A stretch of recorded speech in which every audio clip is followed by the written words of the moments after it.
refaire une Ilan Halimi, bande de fils de pute. Vous méritez que ça. Wallah, vous méritez que ça. Je me répète, enregistrez bien. Bassem Vénitieux, on va refaire une Ilan Halimi. Appelez-moi Youssouf Fofana. Mais bande de salopes que vous êtes tous, vous faites déplacer qui? Vous faites déplacer zéro. On va vous refaire une Ilan Halimi. Appelez-moi Youssouf Fofana. Salam la mif, bien ou quoi la famille, tranquillou, j'espère que vous allez bien. Encore un dépassement dans l'horreur, encore un dépassement dans l'atrocité, encore un dépassement dans... La famille, on connaît tous l'histoire de Ilan Halimi, ce jeune juif qui a perdu la vie dans d'atroces circonstances, qui a été torturé, frappé et qui a été jeté sous les rails ou à côté d'un RER, dans un trou. Même un chien, même à n'importe quelle bête sur la terre, on ne peut pas affliger de telles souffrances et avec une telle violence et une telle atrocité. Et ce monsieur permet de dire, on va vous refaire une Ilan Halimi, appelez-moi Youssouf Fofana. Franchement, moi je suis dépassé. Je suis dépassé par ses propos, je suis dépassé pour... Comment se fait-il que cette personne soit encore sur les réseaux sociaux et puisse encore donner soi-disant des conseils? Comment se fait-il que cette personne soit encore sur les réseaux sociaux? On attend quoi en fait? Qui pisse dans le cerveau de jeunes hommes, de jeunes gens égarés, qui aillent commettre l'irréparable, sous prétexte qu'ils suivent Bassem Vénitieux 692? Je pense qu'à un moment donné, ça y est. Voilà, il y a eu l'histoire de la petite Siem, Allah rahma, à qui il a manqué totalement de respect à elle et sa famille. Il y en a eu tellement que je peux même pas toutes les énumérer, tellement qu'il a dit, il fait des dingueries. Il y a le vol des cagnottes, le vol des hajas, sa haine envers la communauté noire, sa haine envers les femmes. Il y a des vidéos où il frappe des handicapés. Là, on a encore dépassé un cap aujourd'hui où ce monsieur glorifie l'assassin Youssouf Fofana. Qu'est-ce que vous voulez que je vous dise? Eh ben, on va dénoncer, encore et toujours, partager au maximum. Faut que vraiment on mette un terme à tout ça. Donc voilà, comme je vous ai dit, moi je dénonce souvent avec du deuxième, du troisième, du 18e degré. Parce que je pense que malgré tout, quand même, la vie est belle. Il n'y a pas que des mauvaises personnes sur cette terre, qu'elles soient de confession juive, qu'elles soient athées, qu'elles soient musulmanes, qu'elles soient... Quand on est un connard, il n'y a pas forcément de couleur, de religion ou de... Voilà, vous m'avez compris. Mais ce monsieur, franchement, je me demande encore ce qu'il fait là. Comment on peut donner du crédit, de l'audience et laisser une personne s'exprimer et soi-disant donner des conseils à la jeunesse alors qu'elle tient ce genre de propos? Franchement, c'est inacceptable. Faites tourner cette story au maximum. Il faut vraiment que des mesures soient prises à l'encontre de ce monsieur. Va vous casser votre cul.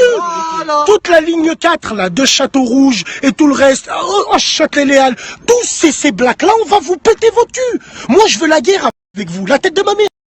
Les flics qui sont avec eux, vous les nez crochus, les flics qui sont là.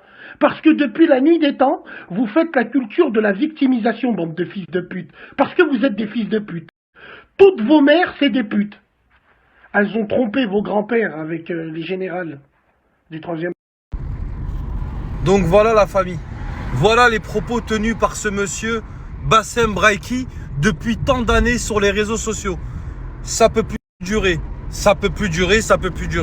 Voilà, je veux bien tout ce que vous voulez, mais à un moment donné, quand on dépasse l'entendement et que on a atteint un point de non-retour avec ce genre d'énergumène, j'ai même pas envie de le qualifier de personne parce que pour moi, pour tenir de tels propos, faut pas être humain.